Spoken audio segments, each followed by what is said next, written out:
ഈ നമ്മുടെ തെരുവിൽ കടന്ന് സമരം ചെയ്യുന്ന പാറ്റ പാർട്ടിയിലെ നേതാക്കളടക്കം പറയുന്നത് നമ്മുടെ നാട്ടിൽ തൊഴിലില്ലായ്മ ഭയങ്കര കൂടുതലാണ്. പിന്നെ ഇവിടെ കേരളത്തിലടക്കം പലരും പറയുന്നത് ആ ചൈനയിലേക്ക് നോക്കണം, എല്ലാവർക്കും ഭയങ്കര ജോലിയാണ്, അവിടെ എല്ലാവരും ഭയങ്കര സെറ്റിൽഡ് ആണ്, നമ്മളെവിടെയാണ് ആർക്കും തൊഴിലില്ലാത്തത്, യുവാക്കൾക്ക് ജോലിയില്ല, ജോലി കൊണ്ടുവരുന്നതിൽ ഗവൺമെന്റ് പരാജയമാണ് എന്നൊക്കെ. ഞാനിവിടെ പ്രേക്ഷകരിപ്പോൾ കാണിക്കുന്നത് IMFന്റെ ഏറ്റവും ലേറ്റസ്റ്റ് ഡേറ്റയാണ്. IMFന്റെ ഈ ഡേറ്റയ്ക്കകത്ത് കണ്ടാൽ ഒരു കാര്യം വ്യക്തമാണ്. അൺഎംപ്ലോയ്മെന്റ് റേറ്റ് എടുക്കുന്ന സമയത്ത് ഇന്ത്യയുടെ പൊസിഷൻ ചൈനയേതിനേക്കാൾ ബെറ്റർ ആണ് എന്നുള്ളതാണ് ഇതിനകത്ത് നമുക്ക് കാണാൻ കഴിയുന്നത്. 2026 IMFന്റെ ഡേറ്റയാണ്, അല്ലാതെ ഇന്ത്യ ഗവൺമെന്റ് പുറത്തുവിട്ട ഡേറ്റ അല്ല.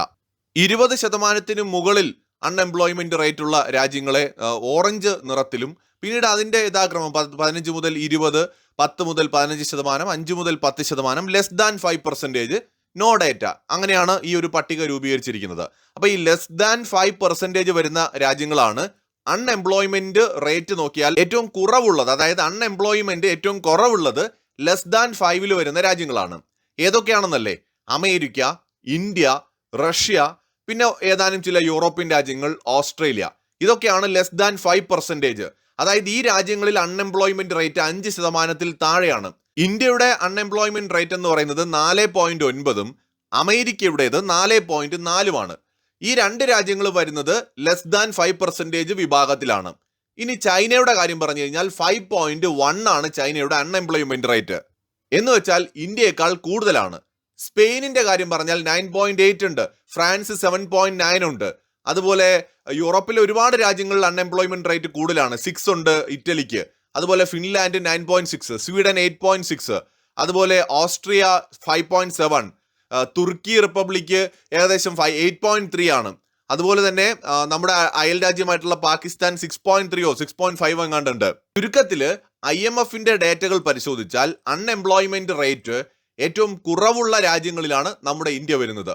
എന്ന് വെച്ചാൽ ഇവിടെ തൊഴിലില്ലായ്മ ഇല്ല എന്നല്ല, ഇവിടെയും പ്രശ്നങ്ങളുണ്ട്. ലോകത്ത് എല്ലായിടത്തും ഉണ്ട് എന്നാണ് ഞാൻ പറഞ്ഞു വരുന്നത്. തൊഴിലില്ലായ്മ വികസിത രാഷ്ട്രങ്ങളിൽ വികസ്വര രാജ്യമായ ഇന്ത്യയിലുള്ളതിനേക്കാൾ ഭീകരമായ ഒരു പ്രശ്നമാണ്, പ്രത്യേകിച്ച് യൂറോപ്യൻ രാജ്യങ്ങളിലൊക്കെ.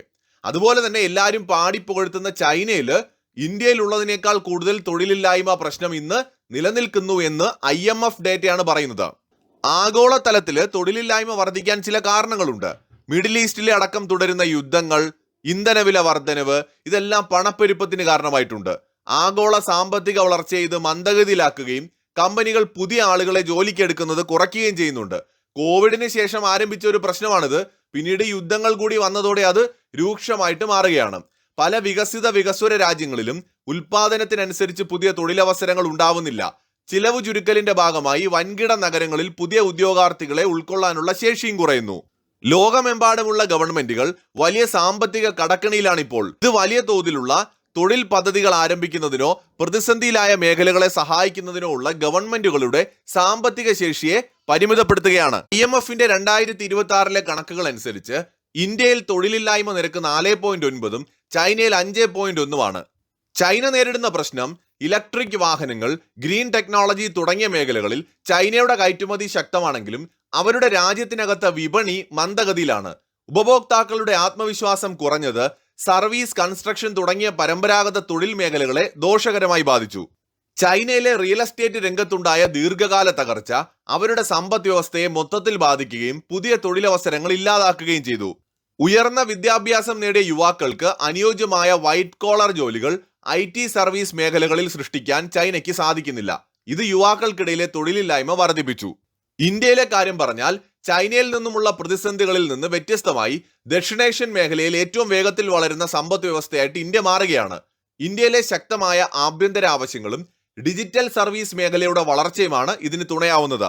നിർമ്മാണ മേഖല, അടിസ്ഥാന സൗകര്യ വികസനം, ഡിജിറ്റൽ മൂലധനം എന്നിവയിലേക്ക് വൻതോതിൽ പൊതു സ്വകാര്യ നിക്ഷേപങ്ങൾ വരുന്നത് വലിയൊരു വിഭാഗം ജനങ്ങൾക്ക് തൊഴിൽ നൽകാൻ സഹായിക്കുന്നുണ്ട്.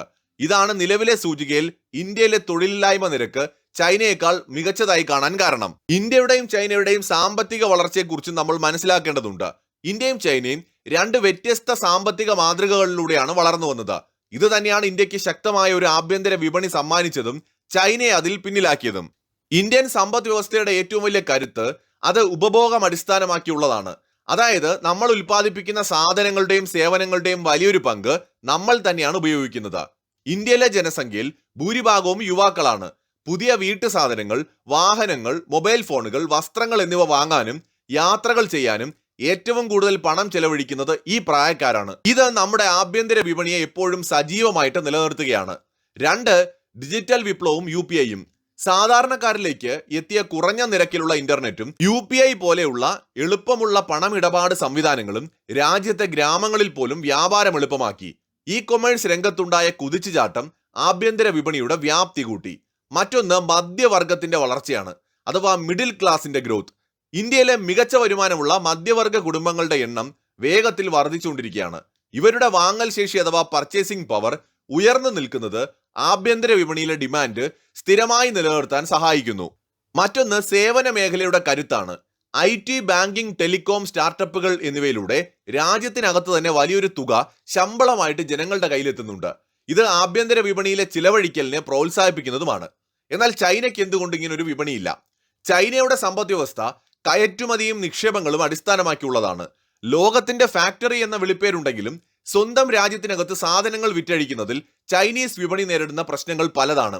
അതിലൊന്ന് വരുമാനത്തെക്കാൾ കൂടുതൽ സമ്പാദിക്കുന്ന ശീലമാണ്. ചൈനയിലെ ഭൂരിഭാഗം ജനങ്ങളും പണം ചിലവഴിക്കുന്നതിനേക്കാൾ കൂടുതൽ അത് സമ്പാദിച്ചു വയ്ക്കാനാണ് താല്പര്യപ്പെടുന്നത്.